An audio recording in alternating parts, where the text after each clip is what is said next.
द्वापर युग में इंद्रमती को शरण में लेना। द्वापर युग में चंद्रविजय नाम का एक राजा था। उसकी पत्नी इंद्रमती बहुत ही धार्मिक प्रवृत्ति की औरत थी। संत महात्माओं का बहुत आदर किया करती थी। उसने एक गुरुदेव भी बना रखा था। उनके गुरुदेव ने बताया था कि बेटी साधु संतों की सेवा करनी चाहिए। संतों को भोजन खिलाने से बहुत लाभ होता है। एकादशी का व्रत, मंत्र के जाप आदि साधनाएं जो गुरुदेव ने बताई थी, वह भगवत भक्ति में बहुत दृढ़ता से लगी हुई थी। गुरुदेव ने बताया था कि संतों को भोजन खिलाया करेगी तो तू आगे भी रानी बन जाएगी और तुझे स्वर्ग प्राप्ति होगी। रानी ने सोचा कि प्रतिदिन एक संत को भोजन अवश्य खिलाया करूंगी।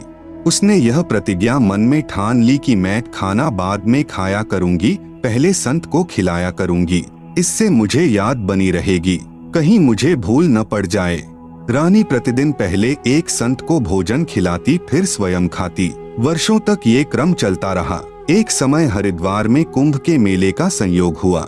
जितने भी त्रिगुण माया के उपासक संत थे, सभी गंगा में स्नान के लिए यानी परभी लेने के लिए प्रस्थान कर गए। इस कारण से कई दिन रानी को भोजन कराने के लिए कोई संत नहीं मिला। रानी इंद्रमती ने स्वयं भी भोजन नहीं किया। चौथे दिन अपनी बांदी से कहा कि बांदी देख ले, कोई संत मिल जाए तो, नहीं तो आज तेरी रानी जीवित नहीं रहेगी। आज मेरे प्राण निकल जाएंगे परंतु मैं खाना नहीं खाऊंगी। वह दीन दयाल कबीर परमेश्वर अपने पूर्व वाले भक्त को शरण में लेने के लिए न जाने क्या कारण बना देता है। बांदी ने ऊपर अटारी पर चढ़कर देखा कि सामने से एक संत आ रहा था। सफेद कपड़े थे। द्वापर युग में परमेश्वर कबीर करुणामय नाम से आए थे। बांदी नीचे आई और रानी से कहा कि एक व्यक्ति है जो साधु जैसा नजर आता है। रानी ने कहा कि जल्दी से बुला ला। बांदी महल से बाहर गई तथा प्रार्थना की कि साहेब, आपको हमारी रानी ने याद किया है। करुणामय साहेब ने कहा कि रानी ने मुझे क्यों याद किया है, मेरा और रानी का क्या संबंध। नौकरानी ने सारी बात बताई। करुणामय यानी कबीर साहेब ने कहा कि रानी को आवश्यकता पड़े तो यहाँ आ जाए, मैं यहाँ खड़ा हूँ। तू बांदी और वह रानी। आप सुन रहे हैं जगत गुरु तत्वदर्शी संत रामपाल जी महाराज द्वारा लिखित पुस्तक ज्ञान गंगा का पेज नंबर 253। मैं वहाँ जाऊँ और यदि वह कह दे कि तुझे किसने बुलाया था या उसका राजा ही कुछ कह दे और बेटी संतों का अनादर बहुत पापदायक होता है। बांदी फिर वापस आई और रानी से सब वार्ता कह सुनाई। तब रानी ने कहा कि बांदी मेरा हाथ पकड़ और चल। जाते ही रानी ने दंडवत प्रणाम करके प्रार्थना की कि हे परवरदिगार, चाहती तो ये हूँ कि आपको कंधे पर बैठा लूं। करुणामय साहेब ने कहा, बेटी मैं यही देखना चाहता था कि तेरे में कोई श्रद्धा भी है या वैसे ही भूखी मर रही है। रानी ने अपने हाथों खाना बनाया। करुणामय रूप में आए कबीरदेव ने कहा कि मैं खाना नहीं खाता, मेरा शरीर खाना खाने का नहीं है। तो रानी ने कहा कि मैं भी खाना नहीं खाऊंगी। करुणामय साहेब जी ने कहा कि ठीक है बेटी, लाओ खाना खाते हैं, क्योंकि समर्थ उसी को कहते हैं जो चाहे सो करे। करुणामय साहेब ने खाना खा लिया। फिर रानी से पूछा कि जो यह तू साधना कर रही है, यह तेरे को किसने बताई है। रानी ने कहा कि मेरे गुरुदेव ने आदेश दिया है। कबीर साहेब ने पूछा, क्या आदेश दिया है तेरे गुरुदेव ने। इंद्रमती ने कहा कि ब्रह्मा विष्णु महेश की पूजा, एकादशी का व्रत, तीर्थ भ्रमण, देवी पूजा, श्राद्ध निकालना, मंदिर में जाना, संतों की सेवा करना। करुणामय यानी कबीर साहेब ने कहा कि जो साधना तेरे गुरुदेव ने दी है, तेरे को जन्म और मृत्यु तथा स्वर्ग नरक व 84 लाख योनियों के कष्ट से मुक्त नहीं हो सकती। रानी ने कहा कि महाराज जी जितने भी संत हैं, अपनी अपनी प्रभुता आप ही बनाने आते हैं। मेरे गुरुदेव के बारे में कुछ नहीं कहोगे, मैं चाहे मुक्त हो या न हो। अब करुणामय यानी कबीर साहेब सोचते हैं कि इस भोले जीव को कैसे समझाए। इन्होंने जो पूछ पकड़ ली उसको छोड़ नहीं सकते, मर सकते हैं। करुणामय साहेब ने कहा कि बेटी वैसे तो तेरी इच्छा है, मैं निंदा नहीं कर रहा। क्या मैंने आपके गुरुदेव को गाली दी है या कोई बुरा कहा है? मैं तो भक्ति मार्ग बता रहा हूँ कि यह भक्ति शास्त्र विरुद्ध है, तुझे पार नहीं होने देगी और न ही तेरा कोई आने वाला कर्म दंड कटेगा। और सुन ले, आज से तीसरे दिन तेरी मृत्यु हो जाएगी। न तेरा गुरु बचा सकेगा और न तेरी यह नकली साधना बचा सकेगी। जब मरने की बारी आती है फिर जीव को डर लगता है। वैसे तो नहीं मानते। रानी ने सोचा कि संत झूठ नहीं बोलते, कहीं ऐसा न हो कि मैं परसों ही मर जाऊं। इस डर से करुणामय साहेब से पूछा कि साहेब क्या मेरी जान बच सकती है? कबीर साहेब यानी करुणामय ने कहा कि बच सकती है, अगर तू मेरे से उपदेश लेगी, मेरी शिष्या बनेगी, पिछली पूजाएं त्यागेगी, तब तेरी जान बचेगी। इंद्रमती ने कहा मैंने सुना है कि गुरुदेव नहीं बदलना चाहिए, पाप लगता है। कबीर साहेब यानी करुणामय ने कहा कि नहीं पुत्री, यह भी तेरा भ्रम है। एक वैद्य यानी डॉक्टर से दवाई न लगे तो क्या दूसरे से नहीं लेते? एक 5वीं कक्षा का अध्यापक होता है, फिर एक उच्च कक्षा का अध्यापक होता है। बेटी अगली कक्षा में जाना होगा, क्या सारी उम्र 5वीं कक्षा में ही लगी रहेगी? इसको छोड़ना पड़ेगा। तू अब आगे की पढ़ाई पढ़, मैं पढ़ाने आया हूँ। वैसे तो नहीं मानती, परंतु मृत्यु दिखने लगी कि संत कह रहा है तो कहीं बात न बिगड़ जाए। ऐसा विचार करके इंद्रमती ने कहा कि जैसे आप कहोगे मैं वैसे ही करूँगी। आप सुन रहे हैं जगत गुरु तत्वदर्शी संत रामपाल जी महाराज द्वारा लिखित पुस्तक ज्ञान गंगा का पेज नंबर 254। करुणामय यानी कबीर साहेब ने उपदेश दिया, कहा कि तीसरे दिन मेरे रूप में काल आएगा, तू उससे बोलना मत। जो मैंने नाम दिया है 2 मिनट तक इसका जाप करना, 2 मिनट के बाद उसको देखना है, उसके बाद सत्कार करना है। वैसे तो गुरुदेव आए तो अति शीघ्र चरणों में गिर जाना चाहिए, ये मेरा केवल इस बार आदेश है। रानी ने कहा ठीक है जी। अब रानी को तो चिंता बनी हुई थी, श्रद्धा से जाप कर रही थी। कबीर साहेब यानी करुणामय साहेब का रूप बनाकर गुरुदेव रूप में काल आया। आवाज लगाई इंद्रमती, इंद्रमती। अब उसको तो पहले ही डर था, स्मरण करती रही थी, काल की तरफ नहीं देखा। 2 मिनट के बाद जब देखा तो काल का स्वरूप बदल गया। काल का ज्यों का त्यों चेहरा दिखाई देने लगा, करुणामय साहेब का स्वरूप नहीं रहा।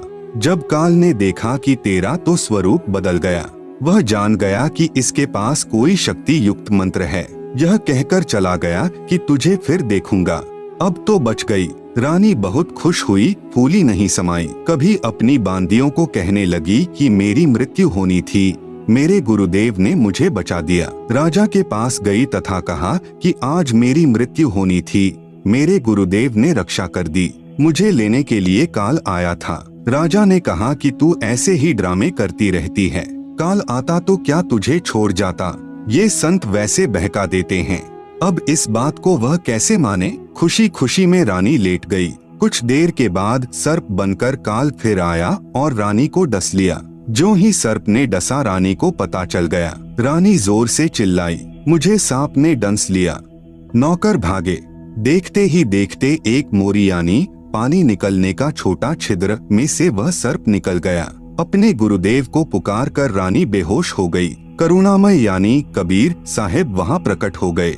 लोगों को दिखाने के लिए मंत्र बोला। वे तो बिना मंत्र भी जीवित कर सकते हैं, किसी जंत्र मंत्र की आवश्यकता नहीं। इंद्रमती को जीवित कर दिया। रानी ने बड़ा शुक्र मनाया कि हे बंदी छोड़, यदि आज आपकी शरण में नहीं होती तो मेरी मृत्यु हो जाती। साहेब ने कहा कि इंद्रमती, इस काल को मैं तेरे घर में घुसने भी नहीं देता, तेरे पर यह हमला भी नहीं करता, परंतु तुझे विश्वास नहीं होता। तू यह सोचती कि मेरे ऊपर कोई आपत्ति नहीं आनी थी। गुरुजी ने मुझे बहकाकर नाम दे दिया, इसलिए तेरे को थोड़ा सा झटका दिखाया है, नहीं तो बेटी तेरे को विश्वास नहीं होता। धर्मदास यहाँ घना अंधेरा, बिन परिचय जीव जम का चेहरा।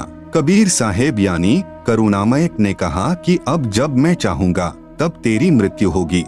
गरीबदास जी कहते हैं कि गरीब काल डरे करतार से, जय जय जय जगदीश, जौरा जौरी झाड़ती पग रज डारे शीश। यह काल कबीर भगवान यानी कबीर परमेश्वर से डरता है और यह मौत कबीर साहेब के जूते झाड़ती है, अर्थात नौकर तुल्य है।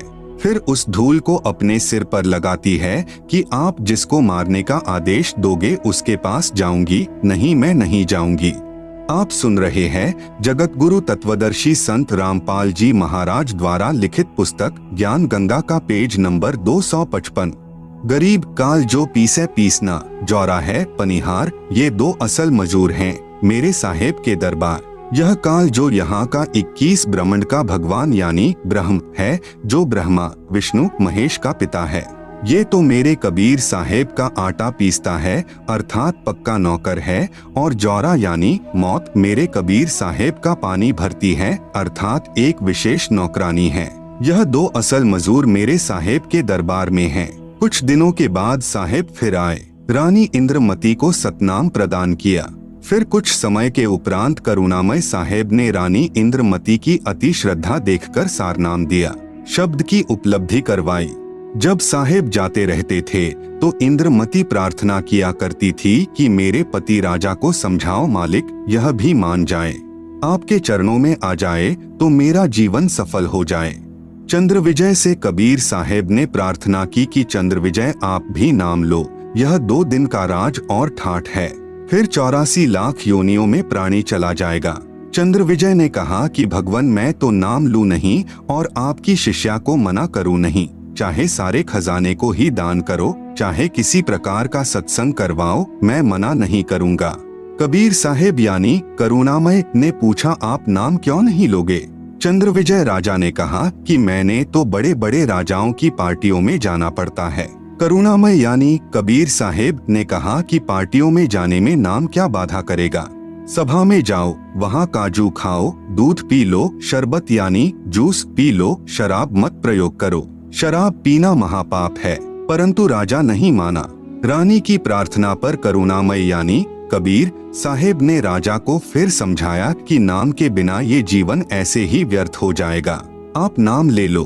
राजा ने फिर कहा कि गुरुजी मुझे नाम के लिए मत कहना, आपकी शिष्या को मैं मना नहीं करूंगा, चाहे कितना दान करे, कितना सत्संग करवाए।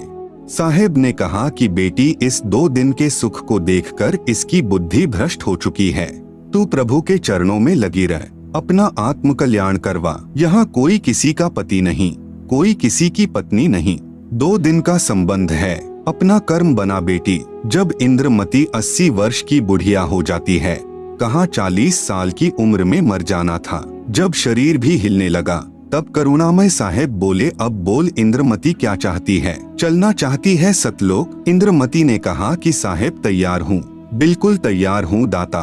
करुणामय साहेब ने कहा कि तेरी पोते या पोती में कोई ममता तो नहीं है? रानी ने कहा बिल्कुल नहीं साहेब, आपने ज्ञान ही ऐसा निर्मल दे दिया, इस गंदे लोक की क्या इच्छा करूं? कबीर साहेब यानी करुणामय जी ने कहा कि चल बेटी। रानी प्राण त्याग गई। साहेब कबीर यानी करुणामय रानी इंद्रमती की आत्मा को ऊपर ले गए। इसी ब्रह्मांड में एक मानसरोवर है। आप सुन रहे हैं जगत गुरु तत्वदर्शी संत रामपाल जी महाराज द्वारा लिखित पुस्तक ज्ञान गंगा का पेज नंबर 256। उस मानसरोवर पर जाकर इस आत्मा को स्नान कराना होता है। इस प्राणी को वहाँ साहेब कुछ समय तक रखते हैं। अब पूछते हैं कि अब फिर बता दे कि तेरी कुछ इच्छा हो तो दोबारा जन्म लेना पड़ेगा। यदि मन में इच्छा रह गई तो सतलोक नहीं जा सकती। इंद्रमती ने कहा साहेब आप तो अंतर्यामी हो, कोई इच्छा नहीं है, आपके चरणों की इच्छा है, लेकिन एक मन में शंका बनी हुई है कि मेरा जो पति था उसने मुझे किसी भी धार्मिक कर्म में कभी मना नहीं किया, नहीं तो आजकल के पति अपनी पत्नियों को बाधा कर देते हैं। यदि वह मुझे मना कर देता तो मैं आपके चरणों में नहीं लग पाती, मेरा कल्याण नहीं होता। उसका इस शुभ कर्म में सहयोग का कुछ लाभ मिलता हो तो कभी उस पर भी दया करना दाता। अब साहेब ने देखा कि यह नादान इसके पीछे फिर लटक गई। साहेब बोले ठीक है बेटी, अभी तू 2-4 वर्ष यहाँ रह। अब 2 वर्ष के बाद राजा भी मरने लगा, क्योंकि नाम ले नहीं रखा था। यम के दूत आए, राजा चौक में चक्कर खाकर गिर गया। यम के दूतों ने उसकी गर्दन को दबाया, राजा की टट्टी और पेशाब निकल गया। करुणामय यानी कबीर साहेब ने रानी को कहा कि देख तेरे राजा की क्या हालत हो रही है, वहाँ से साहेब दिखा रहे हैं। तब रानी ने कहा कि देख लो दाता, यदि उसका भक्ति में सहयोग का कोई फल बनता हो तो दया कर लो। रानी को फिर भी थोड़ी सी ममता बनी थी। साहेब कबीर यानी करुणामय ने सोचा कि यह फिर काल जाल में फंसेगी। यह सोचकर मानसरोवर से वहां गए जहां राजा चंद्रविजय अपने महल में अचेत पड़ा था। यमदूत उसके प्राण निकाल रहे थे। कबीर साहेब के आते ही यमदूत ऐसे आकाश में उड़ गए जैसे मुर्दे से गिद्ध उड़ जाते हैं। चंद्रविजय होश में आ गया। सामने करुणामय साहेब खड़े थे। केवल चंद्रविजय को दिखाई दे रहे थे, किसी अन्य को दिखाई नहीं दे रहे थे। चंद्रविजय चरणों में गिरकर याचना करने लगा, मुझे क्षमा कर दो दाता, मेरी जान बचाओ। क्योंकि अब उसने देखा कि तेरी जान जाने वाली है। जब इस जीव की आंख खुलती है कि यह तो बात बिगड़ गई, मुझे क्षमा कर दो दाता, मेरी जान बचा लो मालिक। कबीर साहेब ने कहा, राजा आज भी वही बात है, उस दिन भी वही बात थी, नाम लेना होगा। राजा ने कहा, मैं नाम ले लूंगा जी, अभी ले लूंगा नाम। कबीर साहेब ने नाम उपदेश दिया तथा कहा कि अब मैं तुझे 2 वर्ष की आयु दूंगा। यदि इसमें एक श्वास भी खाली चला गया तो फिर कर्मदंड रह जाएगा। कबीर, जीवन तो थोड़ा भला, जय सत सुमरण हो, लाख वर्ष का जीवना, लेखे धरे ना को। शुभ कर्म में सहयोग दिया हुआ पिछला कर्म और साथ में श्रद्धा से 2 वर्ष के स्मरण से तथा तीनों नाम प्रदान करके कबीर साहेब चंद्रविजय को भी पार कर ले गए। बोलो सतगुरु देव की जय। जय बंदी छोड़। परमेश्वर कबीर साहेब जी सच्चे श्रद्धालु की आयु बढ़ा देता है तथा उसके परिवार की भी रक्षा करता है। उपरोक्त विवरण से सिद्ध हुआ।